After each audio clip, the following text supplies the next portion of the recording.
अस्सलाम वालेकुम students, Karachi world YouTube channel की जानिब से फर्स्ट ईयर की फ़िज़िक्स हम स्टडी कर रहे थे, चैप्टर नंबर 6। तो चैप्टर नंबर 6 के अंदर एक प्रूफ आता है। तो प्रूफ क्या है भाई, सबसे पहले ये वाला डिस्कस करेंगे, उसके बाद एक और प्रूफ आता है वो डिस्कस करेंगे सेकंड नंबर पे। Proof that the value of g is zero at the centre of the earth. Proof करें जो जी की वैल्यू है अर्थ के सेंटर में क्या होगी, ज़ीरो होगी। तो इसके लिए आपको क्या करना पड़ेगा, सबसे पहले डायग्राम बनानी पड़ेगी। आपने सबसे पहले जो है डायग्राम बनाई। तो डायग्राम में आप यहाँ से यहाँ तक देखेंगे, अर्थ का ये क्या होता है, रेडियस होता है। तो रेडियस ऑफ अर्थ हो गया। अगर कोई भी पर्सन यहाँ से खुदाई करते हुए आ रहा है कहाँ तक, यहाँ तक, तो आप बोलोगे ये उसने क्या किया, डेप्थ कवर की है। तो अब देखें डेप्थ और रेडियस ऑफ अर्थ दोनों क्या है, इक्वल हैं। तो आप बोलेंगे भाई रेडियस ऑफ अर्थ बराबर है किसके, डेप्थ के। तो फार्मूला आप लगाएंगे सबसे पहले ग्रेविटेशनल एक्सेलरेशन एट डेप्थ का, G D equal G into 1 minus R E upon D. अभी क्या बताया था कि भाई जो आर ई है वो क्या है, बराबर होता है किसके, डी के बराबर होता है ना। तो आपने क्या किया, नीचे जो डी है उसकी जगह पे आर ई पुट कर दिया। तो ऊपर और नीचे सेम वैल्यूज हैं, ये आपस में क्या होगी, कैंसिल हो गई। अब ये कैंसिल हो गई तो यहाँ पे ऊपर क्या बचेगा, 1 बचेगा। अब माइनस का 1 और प्लस का 1 आपस में कैंसिल हो गया तो क्या आ जाएगा, 0 आ जाएगा। तो 0 को जी से मल्टीप्लाई करेंगे तो डेप्थ आपकी क्या आ जाएगी, ग्रेविटेशनल एक्सेलरेशन एट डेप्थ क्या आ जाएगी, 0 आ जाएगी। अब ये आपने प्रूफ तो कर लिया, लेकिन आपने सिंपल अपनी वर्डिंग के अंदर लिखना है कि भाई hence it is prove that value of g is 0। 0 होती है भाई, कहाँ 0 होती है, at centre of earth, earth के सेंटर में वैल्यू ऑफ जी क्या होती है, 0 होती है। सेकंड नंबर पे हम देखते हैं gravitational field is conservative field. तो ये प्रूव है, तो सबसे पहले आपको वर्डिंग लिखनी पड़ेगी। Suppose a close triangular path A B C, और यहाँ पे लिखेंगे A, in gravitational field as shown in figure. तो आपने क्या करना है भाई, इसका एक फिगर बनाना है। फिगर में आपको बताता हूँ कैसे बनेगा। आपने एक ट्राइंगुलर पाथ बनाया। अब इस ट्रायंगुलर जो पाथ है ना, इसका जो ये वाला फासला है, सॉरी ये वाला वर्टेक्स है, इसको आपने बोला ए है, ये जो है ये बी है, ये जो है ये सी है। अब आपने इसको बाइसेक्ट कर दिया, यानी कि 2 हिस्सों में डिवाइड कर दिया, और यहाँ पे उसका नाम दे दिया डी। अब देखा जाए अगर कोई बॉडी ए से बी पे आ रही है, ठीक है, तो उसके फासले को मैं कह दूंगा S1।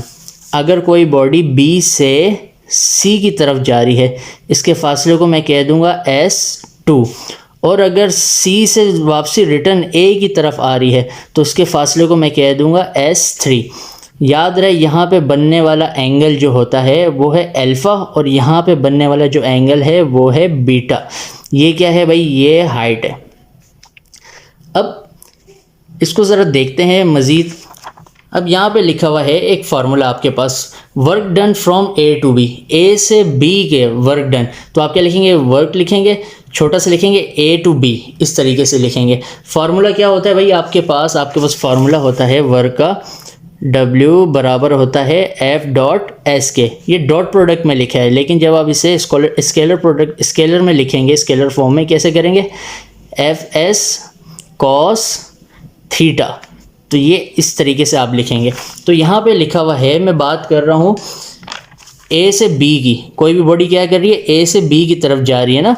तो आपने क्या करना है, F dot S cos, angle क्या बन रहा था भाई, एंगल बन रहा था अल्फा। अब फासला क्या है, यहाँ पे S1 है, एंगल क्या है, अल्फा।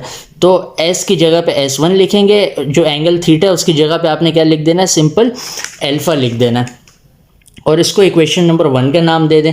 अब ये जो ट्राइंगल है कौन सा वाला भाई, ए बी डी, ये जो ट्राइंगल है इसमें क्या हो रहा है भाई, मैं आपको थोड़ा सा बता दूं। ये जो आपके पास ये लंबाई होती है इसे आप कहते हैं परपेंडिकुलर। ये वाली जो लंबाई है इसे कहते हैं हाइपोटेनियस, और ये लंबाई क्या है, ये बेस है। तो कॉस अल्फा किसके बराबर होता है, बेस अपॉन हाइपोटेनियस, सही है। तो बेस वाली लंबाई क्या है भाई, h है, तो आपने h लिख दिया। और इसी तरीके से हाइपोटेनियस वाली लंबाई क्या है, S1 है, तो आपने यहाँ पे S1 लिख दिया। S1 क्या है, डिवाइड में है, इक्वल के उस साइड पे जाके ये मल्टीप्लाई हो जाएगा। तो जब ये मल्टीप्लाई हो जाएगा तो आपके पास क्या आ जाएगा, h बराबर हो जाएगा S1 कॉस अल्फ़ा के। तो आपने क्या किया, इस वाली इक्वेशन के अंदर वैल्यू पुट करनी है, S1 कॉस अल्फ़ा किसके बराबर है, H के। तो ये आपने ये लिख देना सिंपल, FH इस तरीके से आप लिख देंगे। फिर उसके बाद बात हो रही फोर्स की। फोर्स क्या है भाई, जब जाहिर सी बात है बॉडी यहाँ से आ रही होगी तो उसका जो वेट होगा वो नीचे होगा, डाउनवर्ड एक्ट कर रहा होगा ना, तो वो वेट का फॉर्मूला होता है mg। लेकिन ये जो है ग्रेविटेशनल फोर्स की वजह से नीचे आ रहा है, तो हम कह देंगे फोर्स बराबर हो जाएगी वेट के, और वेट का फॉर्मूला होता है mg। तो आपने क्या किया, इसकी जगह पे डायरेक्टली mg लिख दिया, h यहाँ पे ऐसे ही लिख दिया। तो आपने A से B तक जो फासला था वो आपने राइट कर लिया सिंपल। अब उसके बाद जो है, अगर बॉडी B to C जा रही है, बॉडी B to C जा रही है, तो आपने देखा भाई यहाँ से यहाँ जा रही, तो यहाँ पे बनने वाला एंगल क्या है भाई, ये एंगल जो है ये 90 डिग्री का है ना। तो आपने देखा भाई फॉर्मूला लगाया F.S2 कोस एंगल कितना है 90 का, तो आपने 90 लिख दिया। कोस 90 0 होता है, तो 0 से मल्टीप्लाई करेंगे पूरी वैल्यू कैंसिल होकर क्या हो जाएगी, 0 हो जाएगी। तो जो वर्क डन है B to C वो क्या है, 0 है। अब उसके बाद नंबर 3 पे बॉडी जो है वो अगेन कहाँ जा रही है भाई, C to A जा रही है। तो C to A के लिए क्या करेंगे, फॉर्मूला होगा वही C to A FS3 हो जाएगा कॉस। अब यहाँ पे एक छोटी सी बात याद रखिएगा, मैं अगर देखूँ यहाँ से लेकर पूरा यहाँ, अगर मैं इसको सीधा करूँ तो ये क्या बनेगा, इस तरीके से बनेगा। तो मैं क्या आ रहा हूँ, इस तरफ जो एंगल होता है वो कंप्लीट एंगल कितना होता है 180 डिग्री का, अगर इस तरफ जाऊँगा तो 0 होता है ना। तो यहाँ से पूरे यहाँ तक जो लाइन है इसको मैंने सीधा करके बनाया, एंगल क्या है 180 का। लेकिन बीच में ये जो है ये एंगल क्या है, बीटा है, तो 180 पूरा तो नहीं है। तो आपने क्या करना है भाई, जो एंगल यहाँ पे है ना वो क्या है 180 डिग्री माइनस बीटा। तो आपने क्या किया, एंगल की जगह पे लिख दिया 180 माइनस बीटा लिख दिया।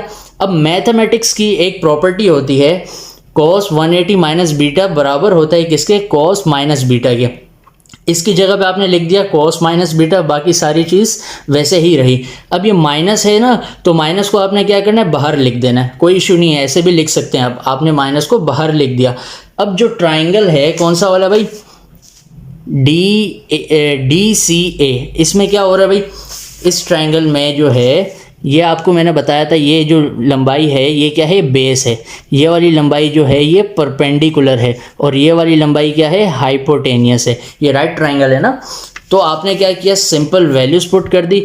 जो h है वो क्या है, बेस है, तो बेस की जगह पे आपने h लिख दिया, यहाँ पे h लिख दिया। फिर उसके बाद जो है हाइपोटेनियस वाली लंबाई जो है वो क्या है, S3 है, तो आपने क्या कर दिया, उसकी जगह पे S3 लिख दिया। S3 डिवाइड हो रहा है, उधर जाके मल्टीप्लाई हो जाएगा। तो S3 cos बीटा बराबर होता है किसके, H के। तो यहाँ पे आप देखें, आप क्या करेंगे भाई, H की जगह पे सॉरी S3 cos बीटा, इसकी जगह पे आप क्या लिख सकते हैं, H लिख सकते हैं ना। तो माइनस FH हो जाएगा। तो हमने क्या किया, यहाँ पे लिख दिया माइनस FH। लेकिन फोर्स किसके बराबर होती है भाई, फोर्स तो बराबर होती है mgh के। इस वाले केस के अंदर मैंने आपको बता दिया था, माइनस का साइन पहले से मौजूद है। अब टोटल वर्क डन के लिए आप क्या करेंगे, पूरे ट्राइंगल को देखेंगे, ट्राइंगल ABCA। तो भाई वर्क जो है वो बराबर होगा किसके, पहले जो था A से B तक का वर्क था, प्लस करेंगे B से C के वर्क को, प्लस करेंगे C से A के वर्क को, प्लस करेंगे जो A से B का वर्क है वो क्या है भाई, mgh। तो आपने क्या किया, mgh लिख दिया, प्लस किया B से C का जो वर्क है वो क्या है, 0 है, तो आपने क्या कर दिया, 0 लिख दिया। फिर प्लस किया, प्लस करने के बाद आपने देखा भाई ये क्या है, C से A तक का जो वर्क है वो क्या है, माइनस mgh, तो आपने लिख दिया minus mgh। Plus minus minus हो गया। अब आपने देखा भाई ये माइनस की वैल्यू और ये प्लस की वैल्यू कैंसिल होगी, पूरा का पूरा जो आंसर आएगा आपका क्या हो जाएगा, 0 हो जाएगा ना। तो वर्क डन जो है, टोटल वर्क डन वो क्या हो जाएगा, 0 हो जाएगा। अब लास्ट में आपने लिखना है hence it is proved that gravitational field is conservative field. आपने साबित कर लिया कि भाई जो ग्रेविटेशनल फील्ड है वो क्या है, कंजर्वेटिव फील्ड है। तो आई होप आपको समझ में आया होगा। समझ में आया तो वीडियो को लाइक करें, शेयर करें और हमारे चैनल को सब्सक्राइब करें।